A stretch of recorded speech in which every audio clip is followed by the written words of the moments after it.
to my channel, as you can tell by the title down below. In today's video we are going to pickle some crabs. So I done this a couple of days ago. Nick and I have been hectic with crabbing on the jetty. We're also trying like normal fishing and squidding too, but unfortunately we've been unlucky with that.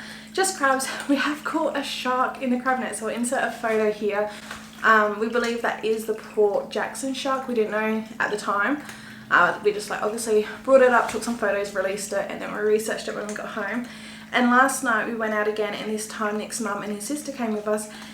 And in his sister's Keandra's crab net, she pulled up twice another shark, which is the thrasher shark. I don't know exactly what it's called. At first we thought maybe it was a gummy shark. I'm going to stand here because the lighting's just crazy. Yeah, at first we thought maybe it was the gummy shark, but the fin on the top, like, it didn't really have one, so we believe it's the thrasher shark. Again, we didn't really know much about it, so we just released it. I'll insert photos of that shark here as well. So very fun and very interesting. Anyway, so with the crabs, what we've been doing is we clean them first. We'll brain them, clean them, boil them, and then we take the meat out, which we have just finished.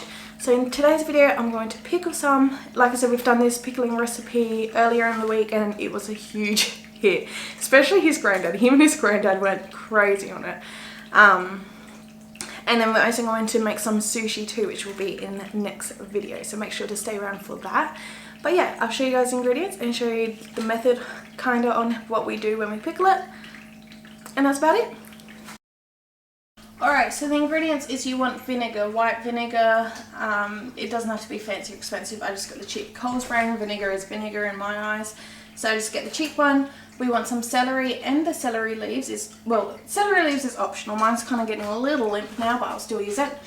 I've got 3 cloves of garlic, a pretty fair chunk of ginger, like if I hold it up against my thumb. It's a pretty chunky piece. And then we want some coriander seed, some yellow mustard seed, and whole fennel seeds, as long as pepper. Normally the actual black peppercorns, like before it's ground, but I cannot get this lid off, so I'm just going to grind the black pepper and some brown sugar as well. So that is all we need for the pickling. I forgot until just now to turn off the cat's water fountain. That's why there's always that trickling sound in the background of my videos, which is super annoying, I know. So sorry about that, but that's off now. Okay, so everything's going to go straight into the pot. We're going to start with 1 cup of vinegar.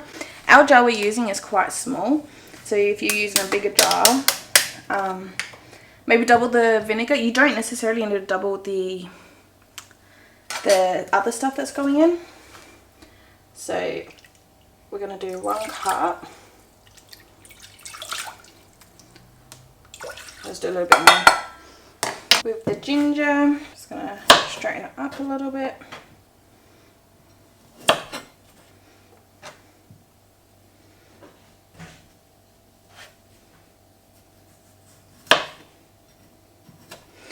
You don't also necessarily have to take the peel off. I just prefer to. I feel like you get the flavour through it easier, because this isn't going to be on the stove top for very long, or it's not going to have the heat on it for very long.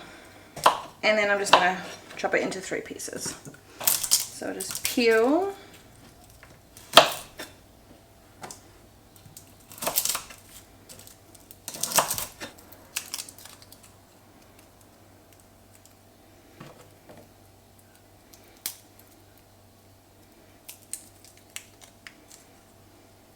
With the garlic, I just smash it. Normally I use a thicker knife, but they're all dirty. Well, they're not dirty, they're in the dishwasher. And the dishwasher is finished, I just haven't unloaded it. Alright. Celery, I've already washed it. I'm going to keep these little leafy bits for garnish. And then the rest can just go in.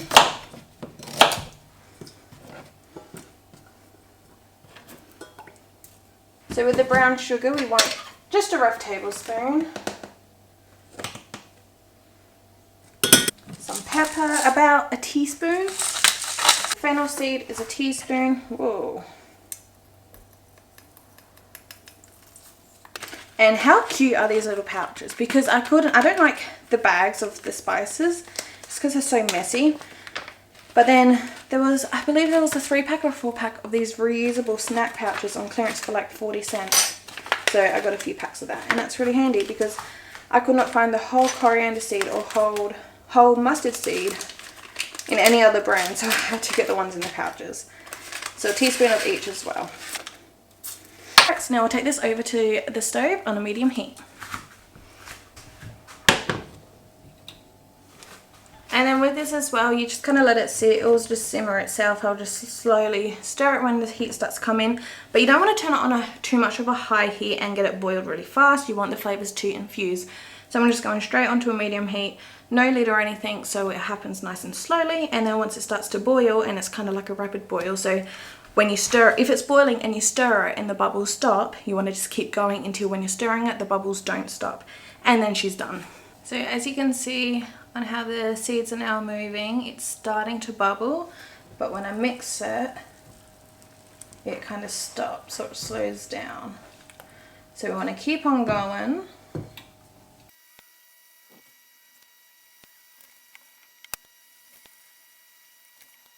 Alright, so that is done. You could go for an extra few seconds, so I might just let it go for a little bit. But I'm going to turn off the heat, move it off to the side, let it cool a little bit, and then I'll strain it and add it into the jar with the crab meat.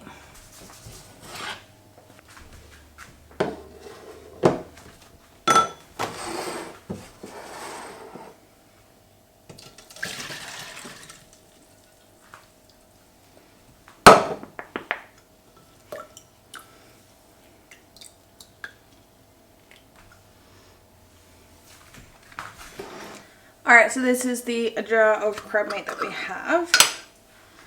So with the celery leaf, this is, like I said, more like a garnish. So I'm just gonna squeeze it in.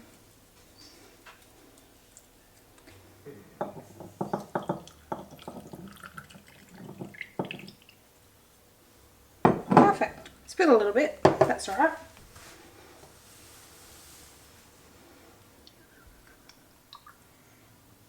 So now with this, we're just going to leave it in the fridge. It's not like airtight or anything because it's going to be in within a couple of days.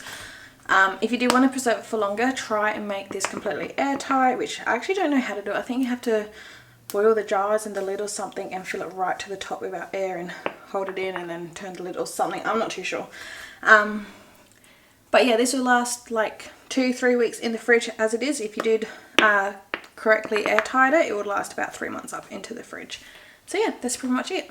So thank you so much for watching this video. Please give it a thumbs up if you enjoyed, and I'll see you guys in my next video. Bye!